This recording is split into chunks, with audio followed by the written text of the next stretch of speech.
Hello friends, welcome to Midlife. Today we will be studying about the intermuscular spaces. So first we will see about some muscles associated to intermuscular spaces.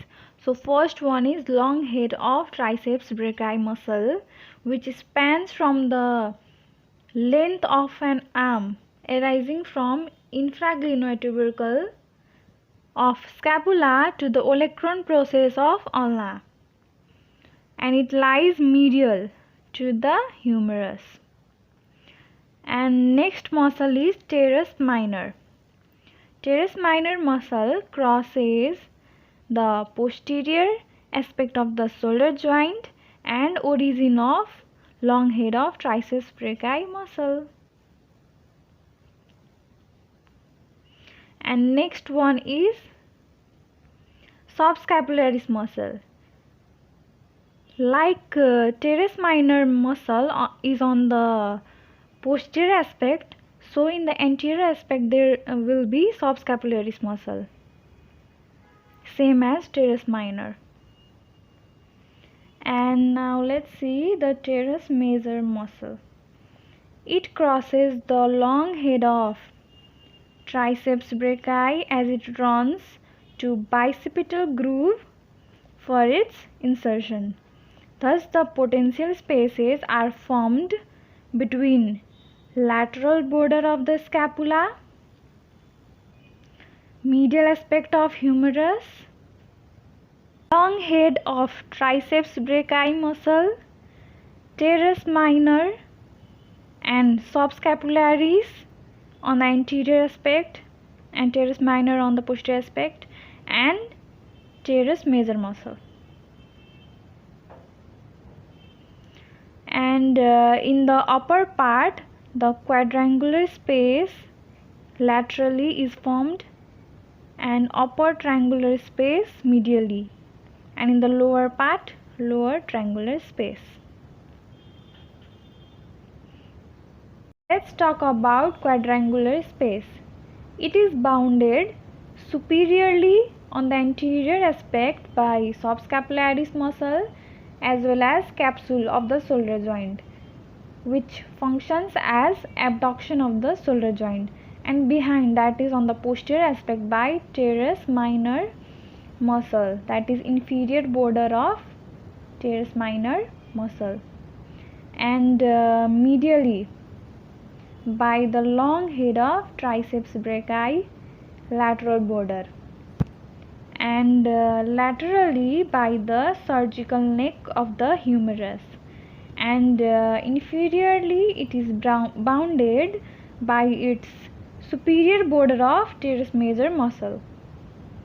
And the content of the quadrangular spaces are axillary nerve and posterior circumflex humeral artery.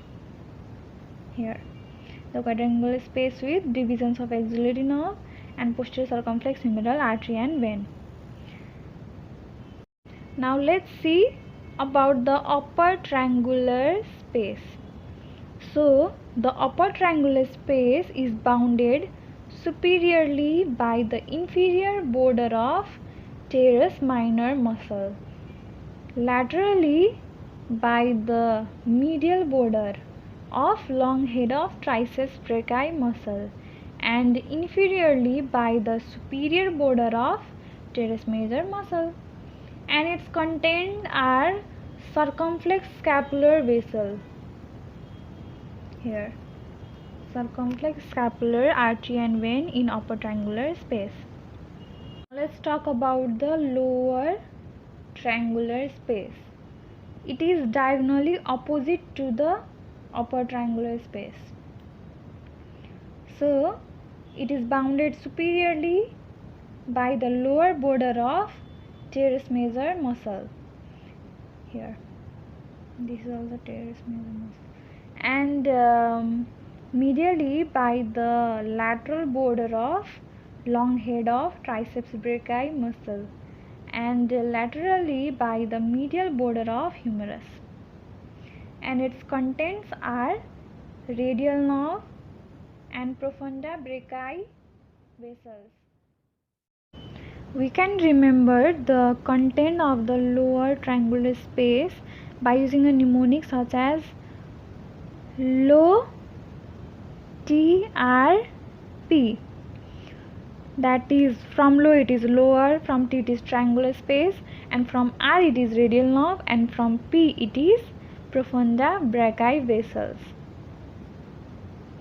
And so one question will be asked about the pseudoganglion.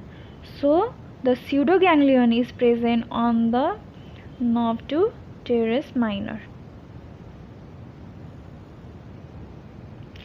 So here we finished about intermuscular spaces. Let's see its notes.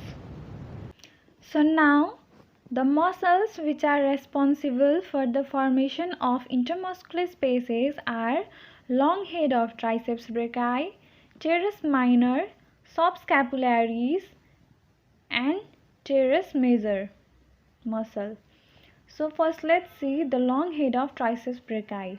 It spans the length of the arm arising from infraglenoid tubercle of the scapula to the olecranon process of ulna. It lies medial to the humerus. Teres minor muscle. It crosses the posterior aspect of shoulder joint and origin of long head of triceps brachii as it passes from its origin from scapula to the humerus. The muscle is replaced by subscapularis on the anterior aspect of the shoulder joint. Next one is teres major muscle.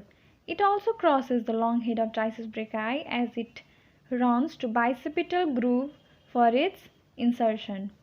Thus the potential spaces are formed between lateral border of scapula, medial aspect of humerus, long head of triceps brachii, teres minor on posterior aspect and subscapularis on anterior aspect, and teres major muscle. In the upper part, quadrangular space is formed laterally and upper triangular space is formed medially, and in the lower part, the lower triangular space is formed. So first let's see about the quadrangular space. First let's talk about its boundaries. So it is bounded superiorly on the frontal aspect by subscapularis muscle and capsule of the shoulder joint.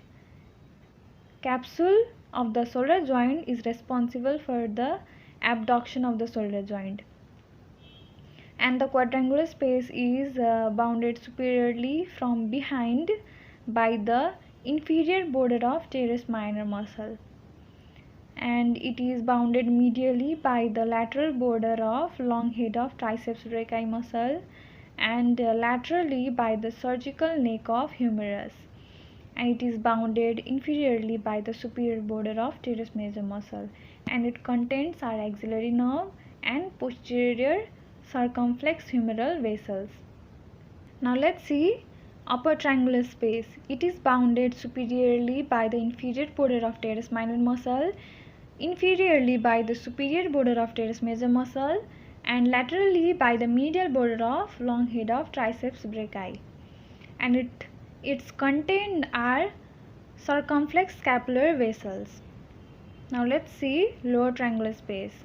The lower triangular space is diagonally opposite to the upper triangular space, and it is bounded superiorly by the lower border of teres major muscle, laterally by the medial border of humerus, and medially by the lateral border of long head of triceps brachii, and its contents are radial nerve and profunda brachii vessel. We can remember the mnemonic of contents of lower triangular space by low TRP. From low it is lower, from T it is triangular space, and from R it is radial nerve, and from P it is profunda brachii vessel. So here we finished about the intermuscular spaces. Please like, share and subscribe for more video on anatomy. Thank you.